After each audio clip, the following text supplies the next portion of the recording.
네, 그럼 취재 기자와 함께 집회 상황 다시 한번 정리해 보겠습니다. 사회부 이승윤 기자 나와 있습니다. 안녕하십니까? 네, 안녕하세요. 자, 앞서 저희가 전해드렸습니다만은 내자동 로터리에서는 아직까지도 이제 경찰과 시위대의 집회 대치가 계속되고 있는데 오후에 7시 반부터 계속 이 대치 상황이 이어지고 있는 거죠? 네, 말씀하신 대로입니다. 어제 저녁 7시 반부터 네. 이 집회 행진 코스가 끝나는 이 경복궁령 사거리, 이 청와대 방면도로에 설치됐던 이 경찰 차벽 앞에서 일부 시위대가 경찰 병력을 밀어내려고 시도하면서 몸싸움을 벌인 게 발단이었습니다. 네. 촛불 집회는 밤 10시 반쯤 공식 종료됐지만 청와대 방면으로 계속 진출하려는 시위대가 이를 막는 경찰과 한때 충돌해서 긴장이 고조됐습니다. 경찰 추산 시위대 지금 현재 숫자는 3천 명입니다. 예. 그리고 주최 측 추산으로는 7천 명이 내자동 집회 현장에 아직 남아있는 상태입니다.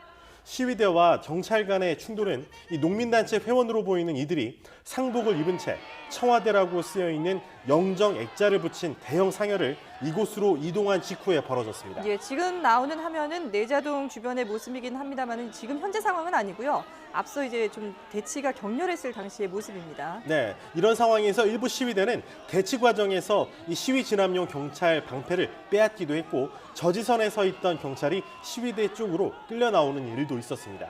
경찰 버스 위로 올라갔다가 이 경찰의 설득으로 내려온 참가자들도 있었습니다. 이후 40대 남성이 경찰관을 폭행한 혐의로 검거돼 전반적으로 질서 정연하고 평화로웠던 이번 3차 촛불 집회의 첫 연행자로 불명예스러운 기록이 남게 됐습니다. 지금까지 서울경찰청 3기동단 소속 이모 순경이 시위대와 몸싸움 등 이 충돌이 벌어진 내자동 로터리 차벽 앞에서 시위대를 막다가 호흡 곤란 증세를 호소하면서 쓰러지는 등 집회에 투입된 경찰관 3명과 의경 1명이 부상을 당한 것으로 알려졌습니다. 또 이 경찰과의 충돌로 인한 시위대 측 부상자는 모두 10명인데 다행히 경미한 부상으로 알려졌습니다. 네, 화면만 봐도 집회 규모가 참 큰 것 같은데요. 이게 2000년 이후에 최대라고요. 네, 그렇습니다. 이 집회 주최 측 추산으로는 100만 명, 그리고 경찰 추산으로는 26만 명입니다. 지난 2008년 광우병 사태 당시에 집회 규모를 훌쩍 넘어선 겁니다. 앞서 2008년 광우병 촛불 집회 때 최다 참여 인원은 주최 측 추산으로 70만 명, 경찰 추산으로 8만 명이었습니다.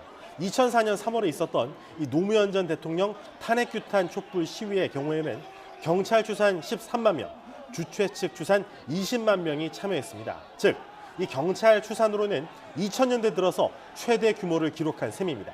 이번 집회는 민주노총 등 진보 진영 1,500여 개 시민사회단체가 연대해서 개최했고 부산에서만 5천 명이 서울로 가는 버스를 타는 등 이 지방에서도 시민 10만 명이 전세버스와 열차 등을 이용해서 상경해서 큰 목소리를 냈습니다. 예. 주최 측 추산은 100만 명, 경찰 추산은 26만 명. 왜 이렇게 차이가 나는지 항상 궁금했거든요. 좀 설명을 해 주실까요? 네, 아무래도 추산을 할 때 네. 순간에 측정한 것과 누적해서 누계를 내는 것의 차이라고 볼 수가 있겠습니다. 네. 이 경찰은 3.3 제곱미터당 이 성인 5명이 설 수 있다고 보고 가장 많은 참가자가 몰렸을 순간에 이 집회 면적을 곱해서 참가자를 계산합니다. 네. 주최 측은 이 경찰 추산 인원에 더해서 집회 시간 내내 이 각 단체에서 통보한 인원 그리고 돌아간 이름까지 누적해서 계산을 하기 때문에 이렇게 차이가 발생하는 겁니다. 2008년 광우병 촛불 집회 때를 보면 최다 참여 인원이 주최 측 추산으로는 70만 명이었습니다. 하지만 경찰 추산으로는 그 10분의 1 정도 수준도 안 되는 8만 명밖에 안 됐습니다. 어제 3차 촛불 집회도 이 주최 측 추산은 100만 명이었는데 경찰의 추산은 26만 명으로 약 1대 4의 큰 비율 차이를 보였습니다. 네.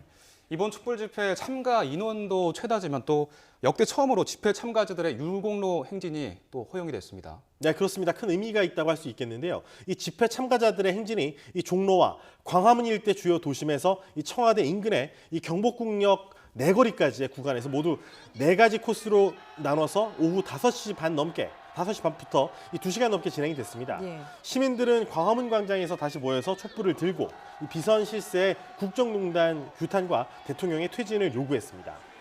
내자동 내거리에서 경찰과 일부 참가자들이 대치하고 있는데 아직까지 심각한 충돌은 이어지지 않은 상태고요. 이번에 가장 큰 의미는 이 지금까지 집회 참가자들에게 허용되지 않았던 율곡로까지 법원이 이제 우리 사회가 민주사회라는 걸 보여주기 위해서는 이런 집회와 시위의 자유가 이렇게 허용된 것을 보여줄 필요가 있다고 해서 예. 이렇게 허용된 것이 큰 의미가 있다고 말씀드릴 수가 예. 있겠습니다.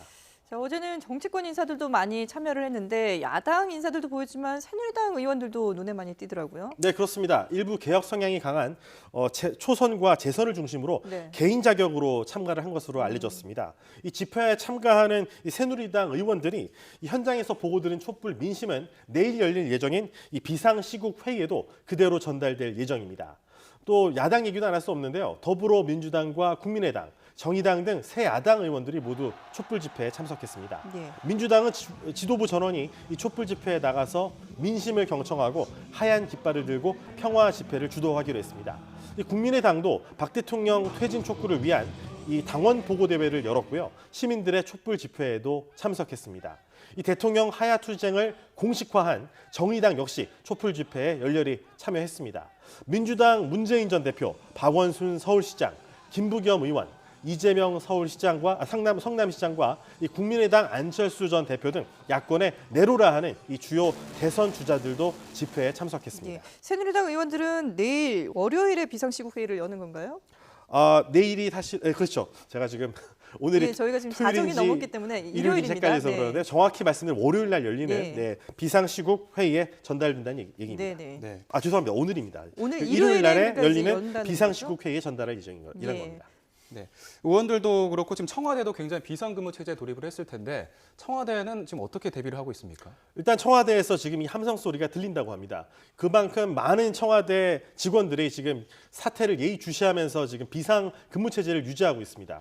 이 서울 도심에서 열린 이 촛불 집회가 워낙 가까운 곳에서 열렸기 때문에 예의주시할 수밖에 없는 상황입니다. 예. 게다가 2000년대 들어서 최대 규모가 이미 확정됐습니다. 이날 집회에 야권 대선 주자들이 줄줄이 출동해서 이 전국의 분수령이라고 지금 평가를 받고 있습니다. 이에 따라 청와대가 다음 카드를 지금 모색하고 있는데 오전부터 수석비서관 이상 고위 참모들이 전원 출근한 가운데 내부 대책 회의를 열고 대응 방안을 모색하고 있습니다. 나머지 참모진도 모두 청와대로 나와서 이 저녁 집회 상황을 계속 주의 깊게 보면서 비상대기하는 상태에서 사태 주의를 계속 지켜보고 있습니다. 한광옥 대통령 비서실장도 이 대책회의를 소집하고 참모진들에게 민심을 잘 살피고 이제 성난 민심을 수습할 수 있는 방안을 강구해 보라고 지시했습니다. 청와대는 이 상황을 면밀히 점검한 뒤에 한 실장 주재로 수석비서관 회의를 열어서 집회 결과를 평가하고 앞으로의 수습 방안을 논의하기로 했습니다.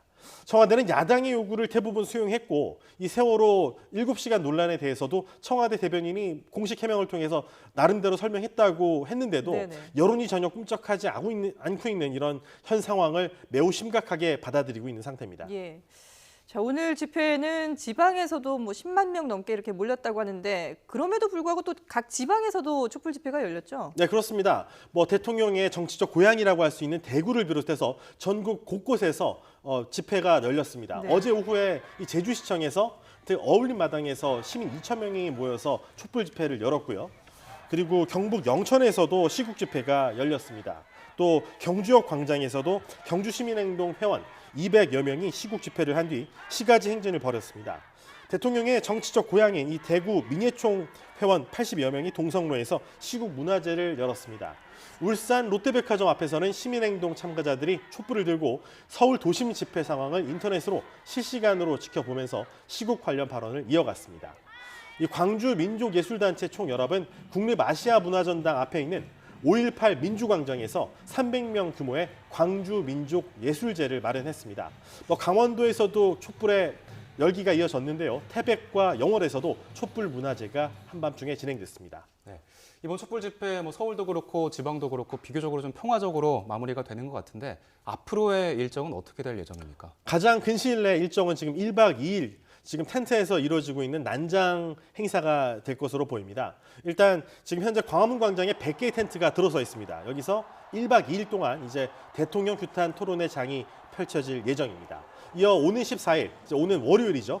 천주교 수도권 지역교구 정의평화위원회 남녀수도회에서 주최하는 이 민주주의 회복을 위한 시국 미사가 저녁 7시에 이번에 100만 명의 촛불 집회가 열렸던 이 광화문 광장에서 열립니다. 총파업 일정을 이어가고 있는 민주노총 산하의 전국 운수 노조도 정부 규탄 집회를 계속 이어나갈 예정입니다. 예. 이번 3차 촛불 집회가 이번 국정농단 사태의 최대 분수령이 될 것이다라는 전망이 많았었는데요. 이 국민들, 시민들의 목소리를 청와대와 정치권이 어떻게 받아들였는지 관심이 집중됩니다. 네, 지금까지 사회부 이승윤 기자였습니다. 잘 들었습니다.